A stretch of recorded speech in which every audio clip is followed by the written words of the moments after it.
Mes chers frères et sœurs, nous voici dans la France profonde, en Anjou, dans un petit village au bord du Layon. Et je voudrais vous partager un petit peu ce qui m'est arrivé une fois.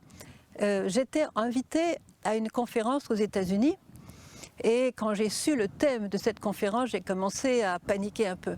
Ils m'ont dit, il faudra que tu parles sur la prière. Et je leur ai dit, mais vous plaisantez, vous me donnez 50 minutes pour parler sur la prière. Un thème aussi vaste, aussi profond, il faudrait un mois entier. Alors, bon, ils n'ont pas changé le thème et j'ai dû plancher sur la prière. Alors, dans ma détresse, dans ma pauvreté, voilà, j'ai prié le Seigneur et je suis allée sur la montagne du Pot-de-Bordeaux à Medjugorje, dans l'endroit que Maria Pavlovitch, la voyante, m'avait indiqué, où la Vierge lui est apparue spécialement à elle le 3e jour, quand elle descendait de la montagne, après l'apparition générale avec les autres voyants. Elle me dit, c'est là que la Vierge m'est apparue de manière particulière, parce que je prenais la tangente pour rentrer à la maison en bas, et là, elle m'est apparue avec une croix de bois derrière elle, et elle pleurait en disant « Réconciliez-vous, paix, paix, paix, réconciliez-vous ». Bien sûr, réconciliez-vous avec Dieu, réconciliez-vous entre vous. Et c'est pas vraiment là où on voit sur la croix en bois, sur la colline du Pot-de-Bordeaux, c'est un petit peu en deçà. Et elle m'avait montré l'endroit. Alors ce jour-là, je me suis dit, je vais aller prier sur la colline. Je vais demander l'aide de la Sainte Vierge pour pouvoir parler de la prière. Et donc je me suis enfouie dans les buissons d'épines que Maria avait montrés. J'ai failli perdre mon voile dans les épines. Et finalement, je suis arrivée au lieu en question. Et là, je me suis assise sur une pierre. Et là, je commençais à prier. Et puis, merci Seigneur, quelque chose est venu dans mon cœur. Et ça m'a... Voilà, c'est ce que je voudrais partager avec vous, ce qui est venu dans mon cœur à ce moment-là. Vous savez que la Vierge, souvent, parle de la prière, on a parlé, je dirais, des centaines ou des milliers de fois, mais elle dit toujours prier, prier, prier. C'est pas parce qu'elle radote, hein, c'est parce qu'à chaque prière, il y a une nouvelle profondeur qui est donnée à la prière, à l'âme dans la prière. Et comme elle le dit, dans la prière, chers enfants, vous allez trouver la plus grande joie. La joie de l'âme, c'est de prier parce que l'âme, à ce moment-là, est en communication avec Dieu, en communion avec Dieu, et ça nous fait goûter un petit peu déjà quelque chose du ciel. Alors pourquoi ces 3 fois prier, prier, prier? Parce que je le reçu dans mon âme, c'est vraiment qu'il y a différents stades de la prière. Premier stade, on n'est plus un incroyant, on sait que Dieu existe, que Dieu est bon, que Dieu est puissant, et on est content au moment de la conversion de se dire qu'on a un Dieu puissant. On n'est pas orphelin, livré à soi-même, comme ça, au gré du monde, de la paix, de la guerre, de ce que font les autres. Voilà. On a un Dieu, quelqu'un qui est là-haut, qui nous aime, qui nous a créés, qui est bon. Alors on est content de ce Dieu. Et puis comme on sait que ce Dieu est à la fois bon et puissant, on en profite. On va lui dire ce qu'il faut faire. On va lui dire, Seigneur, Seigneur, alors guéris-moi, guéris-moi. Seigneur, donne-moi la possibilité de trouver l'âme sœur. Seigneur, fais que j'ai un bon travail. Seigneur, fais que je puisse acheter une voiture. Seigneur, fais que je puisse avoir un enfant. Seigneur, fais que.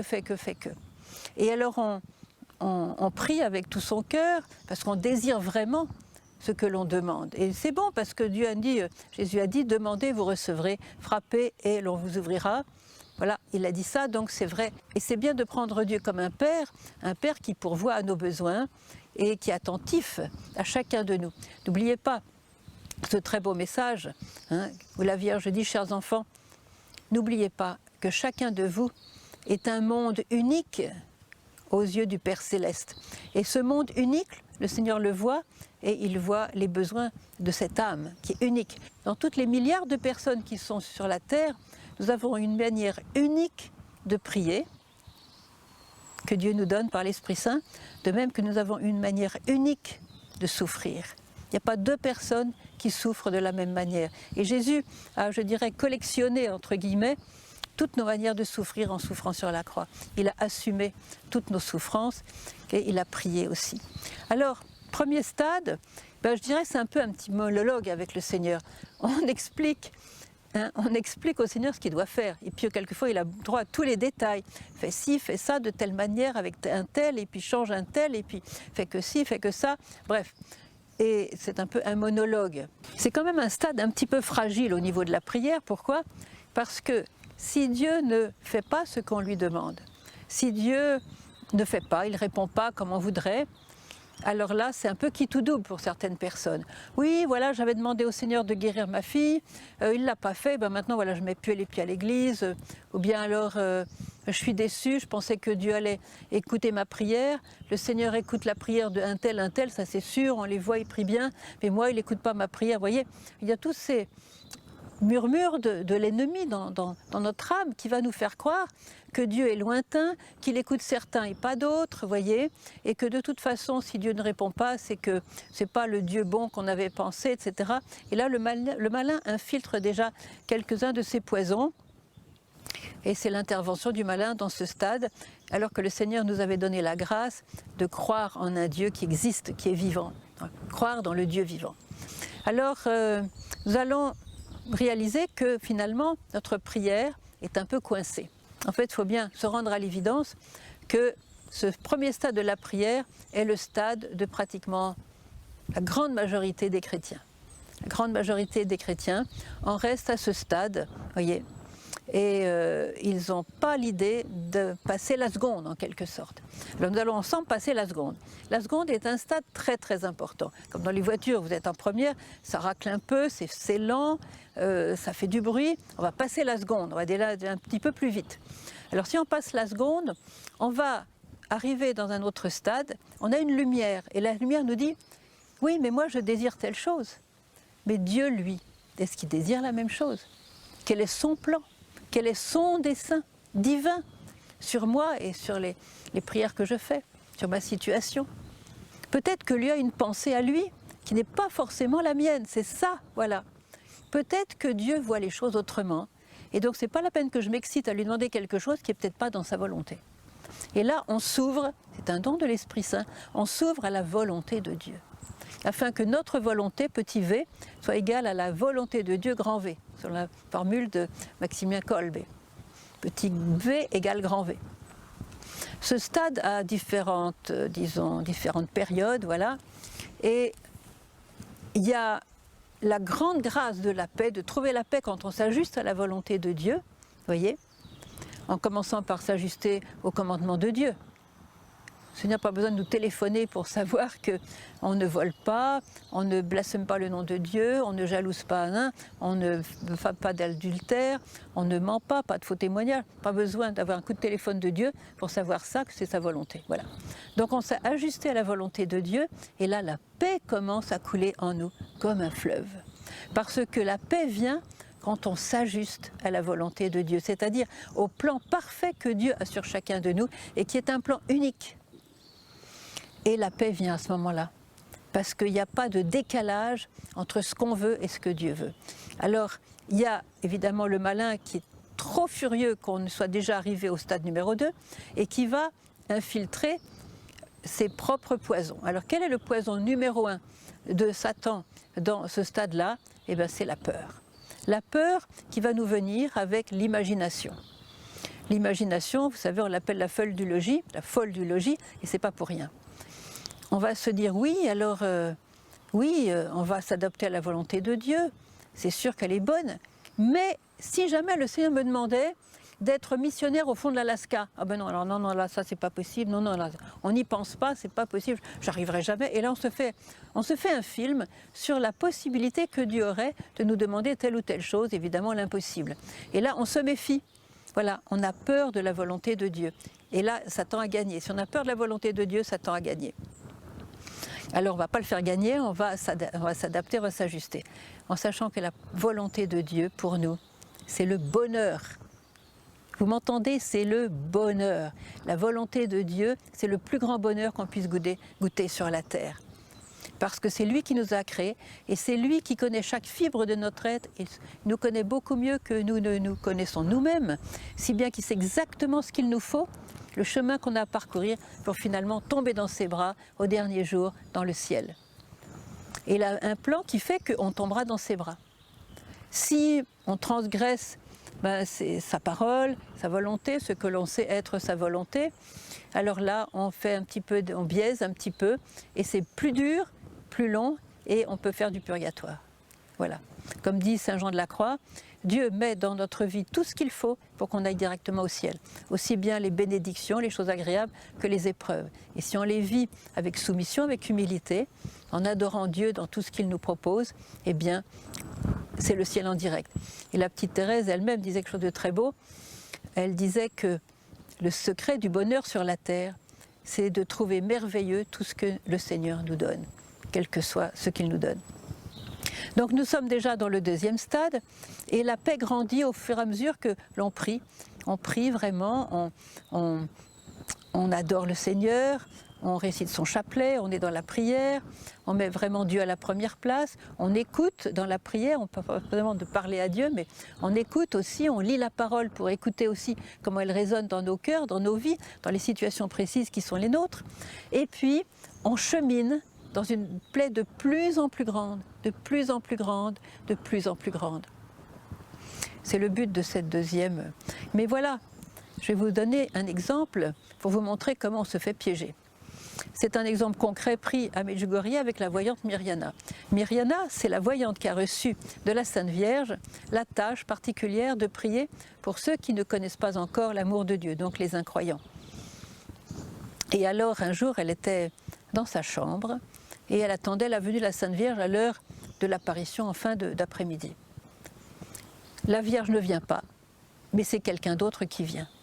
Et ce quelqu'un d'autre, c'était un très très beau jeune homme, très séduisant, bien habillé, vraiment attirant, un look parfait, parfait pour la jeune fille qu'elle était, vraiment l'attirance, voilà, le beau jeune homme, voilà. Et ce jeune homme parle avec Mirjana et lui dit, tu sais Mirjana, tu ne devrais pas suivre la Sainte Vierge. Parce que si tu suis la Sainte Vierge, il va t'arriver malheur. Tu vas avoir des souffrances. Tu devrais me suivre moi. Et c'est parce que si tu me suis moi, là tu seras heureuse en amour. Alors vous voyez la méchante peau de banane, heureuse en amour. Alors là vraiment le rêve de chacun, de nous, heureuse en amour. Alors, mais comme la Vierge était déjà apparue souvent à Mirjana, même tous les jours, Mirjana a vu le piège.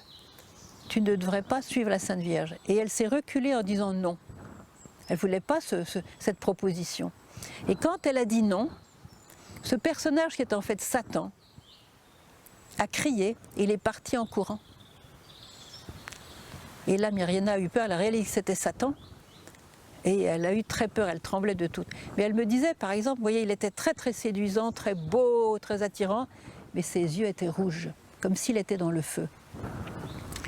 C'est le seul signe qui pouvait lui montrer que c'était un homme qui n'était pas tout à fait normal. Bref, donc Satan s'est échappé. Et tout de suite après, merci Seigneur, la Vierge lui est apparue et lui a dit, Mirjana, excuse-moi d'avoir permis cela, mais je voulais que tu comprennes que Satan existe et qu'il veut vous piéger, qu'il veut vous tromper. C'est lui l'auteur des divorces, des avortements, de la drogue, des guerres, des divisions, et elle fait la liste de tout le mal que fait Satan. Donc elle a eu sa leçon de choses sur Satan ce jour-là. Elle n'hésite pas à raconter cette histoire pour notre édification, évidemment. Alors qu'est-ce qui s'est passé pour que Satan essaye de séduire Mirjana et de la mettre de son côté? C'est très simple. Il lui a dit clairement que si elle va avec Dieu et la Sainte Vierge, elle aura des malheurs, elle sera malheureuse, elle aura des épreuves. Mais si elle va avec lui, donc l'esprit du monde, l'esprit mauvais, l'esprit séducteur mais finalement mauvais, alors là elle sera heureuse en amour. Pensez donc, heureuse en amour. Voilà la grosse tarte à la crème de Satan aujourd'hui qui empêche des milliers de chrétiens de s'abandonner à la volonté de Dieu et ils tombent dans l'esclavage de la peur de la volonté de Dieu. Ils n'ont pas confiance que Dieu leur veut du bien. Et même si on doit passer par des épreuves, vous voyez par exemple quand un chirurgien opère une personne, il y a souvent de la douleur, hein, même s'il y a l'anesthésie, il y a toujours de la douleur. Eh bien c'est pour un bien. Et quelquefois Dieu est obligé de prendre un petit bistouri pour enlever un cancer afin qu'on ne meure pas du cancer au niveau de l'âme, voyez. Donc vous voyez, c'est cette peur. Et cette peur paralyse beaucoup de personnes. Par exemple, la peur de se consacrer à Dieu. Ah ben si je me consacre à Dieu, qu'est-ce qui va m'arriver? Comme si Dieu était un tyran qui va nous envoyer des malheurs. Voyez. Je vous signale aussi que Satan, lorsqu'on lui appartient, la vie n'est pas rose. D'abord on est prisonnier, on fait plus ce qu'on veut, et puis il nous dit que c'est vraiment lui le tyran. Et la manière dont on vieillit et quand on meurt, alors quand on a appartenu à Satan, alors je ne vous dis pas le désastre complet, voilà. Bref, alors comme je vous disais, on chemine avec une paix de plus en plus grande, une joie parce que ce n'est pas nous qui choisissons notre vie, c'est Dieu qui l'a choisi pour nous. Et ça donne un grand réconfort, parce que quand même, que savons-nous de l'avenir? Que savons-nous des gens qui nous entourent? Que savons-nous de la politique qui va nous tomber sur le dos? On ne sait rien de ça, mais Dieu le sait. Donc quand c'est lui qui nous conduit, on est tranquille, parce que, voilà, le Seigneur est mon berger, je ne manque de rien. Par des prés d'herbes fraîches, il me guide, vers les eaux du repos, il me mène, voilà. On a confiance en Dieu, voyez. Cette confiance, cet abandon dans la volonté de Dieu est la clé du bonheur. La clé d'un bonheur spirituel, hein, qui a beaucoup plus de valeur qu'un petit bonheur des satisfactions passagères que le monde peut nous offrir aujourd'hui. Voilà, alors vous me direz, ça c'est déjà la sainteté. Hein, ceux qui sont là-dedans, c'est vrai, c'est déjà la sainteté. C'est déjà la sainteté parce qu'on est complètement dans les mains du Père, on est content d'être dans les mains du Père et on porte beaucoup de fruits. Alors vous me direz, mais comment ça se fait qu'on soit déjà dans la sainteté et qu'il existe un troisième stade? Eh bien, autant pour passer du premier stade au deuxième stade, il faut faire une décision. Je décide d'écouter Dieu pour connaître sa volonté et l'accomplir. Il y a une décision de notre part. Voyez, une décision qui peut coûter au départ, mais qui paye énormément. Voyez. Alors, qu'est-ce qui va se passer pour passer dans le troisième stade? Eh bien, justement, il ne se passe rien pour nous, parce qu'on n'a rien à décider. C'est Dieu lui-même qui va nous introduire dans ce troisième stade de la prière, ce troisième degré, si vous voulez, de la prière, et c'est lui qui décide. Et nous pouvons prier pour qu'il le décide, pour qu'on soit mûr, vous voyez, il faut être mûr avec quand même du temps, on a passé à vouloir faire la volonté de Dieu, on a peut-être même souffert de persécutions à cause du Seigneur déjà, vous voyez, dans le deuxième stade. Et là, ce troisième stade va consister en une chose très claire, très simple, très profonde et magnifique. Dieu, voyant que cette âme a décidé de le suivre à tout prix, cette âme est prête à tout pour lui. Cette âme a déjà prouvé sa fidélité au Seigneur. Vous voyez? Eh bien, il va faire cette opération qu'on appelle, en termes un peu mystiques, la transverbération, il y a d'autres thèmes aussi, c'est-à-dire qu'il va mettre son propre cœur dans la poitrine de la personne. C'est-à-dire qu'on aura en nous le cœur de Dieu. Là aussi, il y a des degrés, bien sûr, on ne va pas rentrer dans tous les détails. Alors vous avez un exemple très très connu de saint Paul qui dit « Pour moi, vivre, c'est le Christ ». Ce n'est plus moi qui vis, c'est Christ qui vit en moi. C'est-à-dire que saint Paul avait le cœur du Christ. C'est pour ça qu'il a été lapidé, il a fait naufrage, il a été en prison, il a souffert la faim, la soif, la fatigue, la persécution, les faux frères. Il a eu la totale plusieurs fois. Comment se fait-il qu'il a continué sa route avec force, avec énergie, avec conviction, porter du fruit jusqu'à la fin de sa vie? Il avait peur de rien. Voyez, tout simplement parce qu'il avait en lui le cœur du Christ qui brûlait. Saint Paul était un brûlant d'amour, voyez. Alors, vous allez me dire, mais comment on sait qu'on est arrivé D'abord, la personne qui est arrivée là est très très humble. Et elle ne cherche pas à raconter aux autres qu'elle est arrivée là. Mais moi, j'en connais. Hein. Il n'y a pas seulement les grands mystiques de l'histoire, de l'Église. J'en connais à Medjugorje, j'en connais en France, j'en connais beaucoup en fait. Vous voyez, ils existent, il y en a plus qu'on ne croit, et merci Seigneur qu'ils existent. Alors quels sont les signes probants que quelqu'un est arrivé à ce stade de vivre avec le cœur du Christ en soi? Eh bien d'abord, cette personne n'a peur de rien. Cette personne n'a peur de rien, en tout cas pas des souffrances. Deuxièmement, cette personne est toujours contente.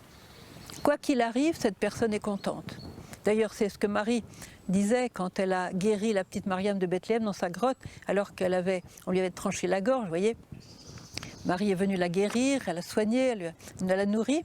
Et la consigne qu'elle a reçue, elle avait 12 ans, la petite Mariam de Bethléem, peut-être que vous connaissez un peu sa vie. Donc la Vierge lui a dit, la consigne pour toute sa vie, sois toujours contente. Frères et sœurs, ça c'est le mot-clé. Le mot-clé, le saint se reconnaît à quelqu'un qui est toujours content quoi qu'il arrive. Vous voyez, faut le faire quand même, d'être toujours content quoi qu'il arrive. Eh bien oui, il y en a qui le font.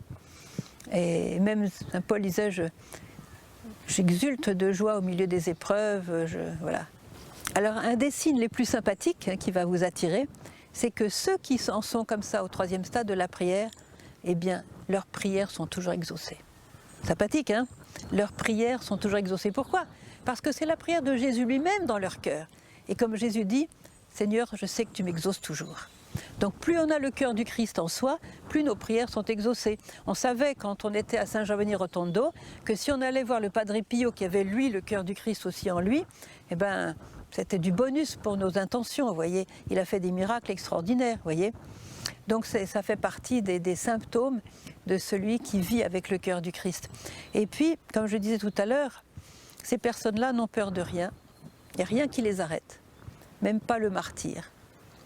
Pourquoi? Parce que Jésus n'a pas eu peur du martyre pour nous. Et en tout cas, pas peur de la souffrance. Je dirais même qu'ils ont une vision de la souffrance, compréhension de la souffrance, qui est la bonne, qui est particulière, mais qui est la bonne, c'est celle du Christ. La souffrance, c'est ce qui a racheté le monde. Alors, vous voyez, dans le 3e stade, c'est une union intime avec le Christ au point d'avoir son cœur. Et vous savez pourquoi ces personnes-là sont toujours contentes, toujours heureuses? C'est parce qu'elles éprouvent, elles vivent une union intime avec le Seigneur qui est tellement forte, tellement profonde, tellement viscérale, je dirais, que c'est le ciel commencé. Et ça au milieu des flammes, au milieu des persécutions, au milieu de la délation, au milieu des accusateurs, au milieu des rejets, au milieu des maladies, au milieu des agonies. Elles ne donneraient leur place pour personne au monde parce qu'elles goûtent une qualité d'intimité avec le Seigneur tellement extraordinaire. Et c'est le ciel commencé. Et ces personnes-là, elles n'ont pas besoin de parler, ça rayonne. Vous regardez dans le regard de ces personnes-là, ça rayonne. Il suffit de vous asseoir à côté d'une personne comme ça, je ne nomme personne mais je pourrais, eh bien déjà vous avez quelque chose du ciel qui rentre en vous. Ces personnes attirent tout le monde parce qu'il y a une paix qui se... Vous savez, la paix c'est quelqu'un, c'est pas seulement un état d'âme. Et il y a une telle paix qui irradie de ces personnes qu'on a tendance à se coller à ces personnes, à s'agglutiner autour de ces personnes parce qu'elles rayonnent. Et quelquefois c'est des braves personnes qui peuvent être très simples, qui pas attirants sur le plan humain, vous voyez, mais qui attirent parce qu'il y a la présence de la Trinité dans ces personnes-là. Il faut que j'explique quelque chose ici, c'est important. La plupart des gens ont peur de la souffrance, soit qu'ils l'ont expérimentée et ils l'ont mal vécue, soit ils ont vu les autres l'expérimenter comme des malades, ils n'ont pas du tout envie de la subir. Alors, quand je dis les saints n'ont pas peur de la souffrance, parce qu'ils ont, au cœur de la souffrance, ils vivent cette intimité avec le Christ. Vous voyez, ce qui donne aux saints la joie au milieu des épreuves, c'est l'amour. C'est le feu de l'amour. Et nous sommes tous faits, et nous sommes tous créés pour le feu de l'amour. Le ciel, c'est le feu de l'amour. Brûler d'amour, brûler, désirer l'amour de l'autre et le recevoir en même temps. C'est ce qu'explique très bien Catherine de Sienne. On désire l'amour, on le reçoit, on le désire encore, on le reçoit encore plus. Le ciel, c'est ça, c'est un mouvement constant d'échange d'amour, vous voyez. Alors, au cœur de la souffrance, il y a un type d'union avec le Christ absolument spécial. Et moi, je connais des personnes. Je vais vous citer un exemple de Witska. Bon, Witska, vous savez, est une professionnelle des maladies. Ça n'a presque pas cessé depuis que la Vierge lui est apparue. C'est la personne la plus joyeuse du village. Alors là, personne ne pourra me contredire. Un jour, elle revient de Rome avec une grande balafre au cou et je savais qu'elle s'était fait opérer d'une tumeur à la gorge. Et donc, c'est quand même pas rien. Voilà. Alors je lui dis bêtement, je lui dis, ah, ça a dû être dur pour toi à Rome cette opération. Et elle était rayonnante de joie, rayonnante de lumière dans son regard. Et elle lui dit, oh, tu sais, Sœur Emmanuelle, ça a été merveilleux. Tu vois, Sœur Emmanuelle, on aime tellement Jésus qu'on lui cherche toujours des cadeaux à lui faire. Alors quand on a trouvé un cadeau, un gros cadeau, on est content et on lui donne ce cadeau avec joie.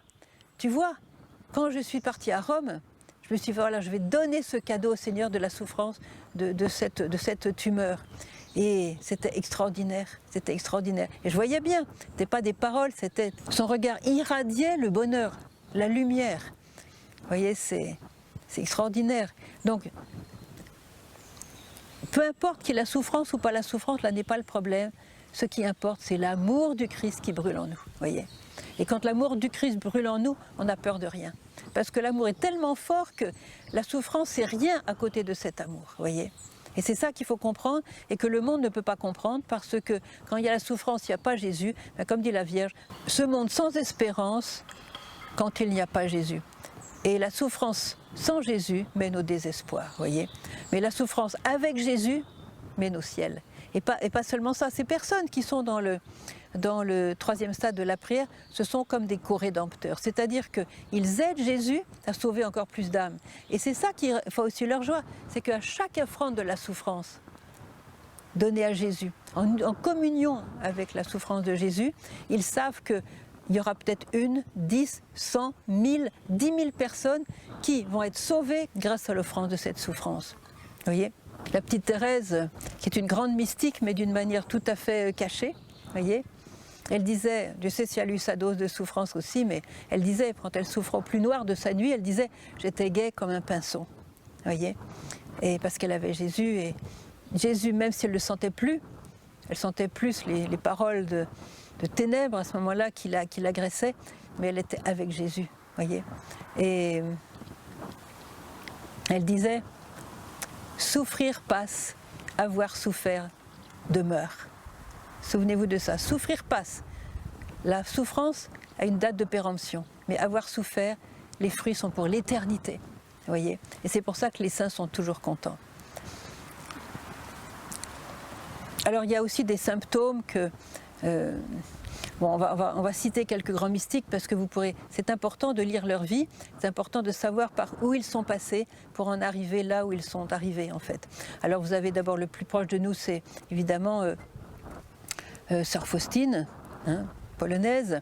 Vous avez bien sûr, on peut dire que Mère Teresa aussi était une mystique, elle a vu une grande spirituelle. Et regardez les fruits, c'est une petite bonne femme qui n'était pas une lumière en elle-même, humainement, vous voyez. Regardez tout ce qu'elle a fait, tout ce qu'elle a suscité, tout ce qu'elle a créé, voyez. Vous avez le Padre Pio qui est assez proche de nous. C'est une grande mystique qui n'est pas canonisée. Rome met beaucoup de temps quand il y a beaucoup de phénomènes mystiques. C'est Mère Yvonne Aimée de Malestroit. Hein, vous pouvez aller visiter à Malestroit, sa tombe. Vous avez Mariam de Bethléem, j'espère que vous avez lu sa vie. La plus proche de nous, c'est Marthe Robin. J'ai eu la grâce de la rencontrer 4 fois. Marthe Robin, qui a souffert toutes les semaines la passion du Christ pendant 50 ans. Mais ma sœur était au foyer de charité là-bas. Elle disait, mais c'est la femme la plus joyeuse. Elle éclate de rire dans ses conversations. C'est une femme extrêmement joyeuse. Elle avait un humour incroyable même, vous voyez. Vous avez Filiola, elle est peu connue. Filiola avait reçu pendant une communion le cœur du Christ. Et elle avait eu... Filiola, en fait, il faudrait que je fasse toute une vidéo sur elle, parce qu'elle a eu cette expérience de recevoir pendant une communion le cœur du Christ en elle, avec des symptômes très précis. Il faudrait que je raconte tout dans les détails, parce que là, je repars pour 1 heure. Donc, il faut que je m'arrête là, en fait. La ressemblance, vous voyez, la ressemblance avec le Christ peut aller quelquefois jusqu'à avoir des stigmates, comme Saint François d'Assise, le Padre Pio, etc., Marthe Robin, vous voyez. Mais ce n'est pas le seul signe. Si vous n'avez pas les stigmates, ça ne veut pas dire que vous n'êtes pas arrivé au 3e stade. Il y a des stigmates invisibles, de même qu'il y a le martyre rouge avec le sang, le martyre blanc de leur offrande quotidienne qui coûte, vous voyez, le martyre blanc, vous voyez.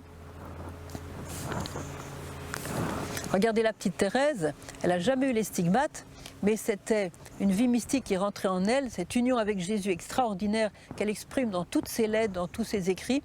C'était le goutte à goutte, voyez, de la rencontre avec le Christ et de son adhésion au Christ, son union avec le Christ. Et regardez ce martyre qu'elle a vécu, d'amour qu'elle a vécu, puisqu'elle s'est offerte à la miséricorde de Dieu. Elle a fait une offrande, un acte d'offrande à la miséricorde du Seigneur. Elle a fait un acte d'offrande à la miséricorde de Dieu. Mais regardez les fruits qu'elle a portés. Elle est morte à 24 ans. Comment ça se fait qu'elle a porté tant de fruits? Vous priez la petite Thérèse. Mais la petite Thérèse, elle exauce énormément les prières, voyez. Et où sont les stigmates? Elle n'en avait pas. Où sont les extases? Elle n'en avait pas. Elle disait même, à l'extase, je préfère la monotonie du quotidien. Vous voyez, voilà.